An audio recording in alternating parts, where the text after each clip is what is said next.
सातबाऱ्यावर कापूस व सोयाबीन नोंद असणाऱ्या शेतकऱ्यांना मिळणार अनुदान, ई-पीक पाहणी अट रद्द।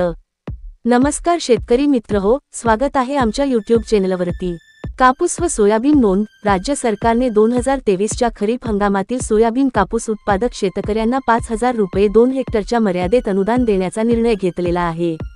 पण त्यासाठी 2023च्या खरीप हंगामातील सोयाबीन कापूस उत्पादकांची ई-पीक पाहणी पोर्टलवर नोंद असणं अनिवार्य होतं। परंतु आता महसूल विभागाच्या अपर मुख्य सचिवांनी गुरुवारी ता.12 पत्र प्रसिद्ध केलं आहे। त्यामध्ये 2023च्या खरीप हंगामातील सातबारा उतार्यावर नोंद आहे, पण ई-पीक पाहणी पोर्टलवर नोंद नाही अशा खातेदारांची माहिती जमा करण्यात यावी अशा सूचना दिल्या आहे। म्हणजेच काय तर ई-पीक पाहणी पोर्टलवर नोंद न केलेल्या खातेदारांनाही सोयाबीन आणि कापूस अनुदानासाठी पात्र करण्यात येणार आहे।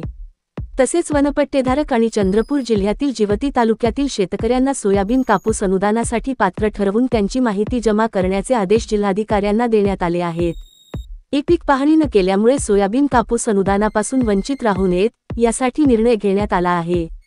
सोयाबीन कापूस अनुदानासाठी महसूल विभागाने कृषी विभागाला ई-पीक पाहणी नोंदीनुसार शेतकरी खातेदारांच्या याद्या दिल्या होत्या। त्या कृषी विभागाने गावनिहाय प्रसिद्ध केल्या होत्या।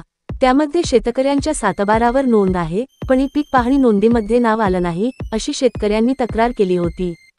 त्यावरून परळी येथील कृषी महोत्सवात कृषीमंत्री यांनी सातबारावर नोंद असलेल्या सोयाबीन कापूस उत्पादकांना अनुदान देण्यात यावं, अशी विनंती मुख्यमंत्र्यांना केली होती। कापूस व सोयाबीन नोंद। मुख्यमंत्री शिंदे यांनीही मुंडे यांच्या विनंतीवरून त्याच कार्यक्रमात शेतकऱ्यांसमोर तातडीनं घोषणा केली।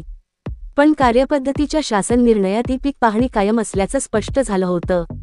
त्यानंतर मात्र शेतकऱ्यांकडून ई-पीक पाहणीची अट रद्द करण्याची मागणी लावून धरण्यात आली होती, जेणेकरून या अनुदानाचा फायदा जास्तीत जास्त शेतकऱ्यांना मिळेल। कारण 2023 मध्ये सोयाबीन आणि कापूस उत्पादकांना सरकारच्या धोरणांमुळे झळ बसली होती। त्यामुळे सातबारावर नोंद असेल तर अनुदान द्या अशी मागणी शेतकरी करत होते। या मागणीनुसार राज्य सरकारनं सातबारा उतार्यावर नोंद आहे पण ई-पीक पाहणी पोर्टलवर नोंद नसलेल्या शेतकऱ्यांची माहिती गोळा करण्याचे आदेश दिले आहेत। अनुदान कार्यपद्धतीनुसार गावनिहाय ई-पीक पाहणी यादीवरून गावाच्या तलाठ्यांनी गाव नमुना 12 वरून या ई-पीक पाहणी यादीत नसलेल्या पण सातबारावर सोयाबीन कापूस पिकाची नोंद असलेल्या शेतकऱ्यांची यादी नमुन्यात भरून ती सहीनिशी गावाच्या कृषी सहाय्यकाला द्यायची आहे। यामध्ये शेतकऱ्यांचं नाव, गाव, तालुका, जिल्हा, गट क्रमांक, एकूण सोयाबीन किंवा कापूस पिकाखालील क्षेत्राची नोंद त्यावर करायची आहे। अर्थात महसूल विभागाकडून या कामाला सुरुवात झालेली आहे। त्यामुळे 2023च्या खरीप हंगामातील सातबारा उतार्यावर नोंद असलेली शेतकरी सोयाबीन कापूस अनुदानाला पात्र ठरणार आहेत। तसेच राज्यात शेतकऱ्यांना वनपट्टे वितरित करण्यात आलेली आहेत।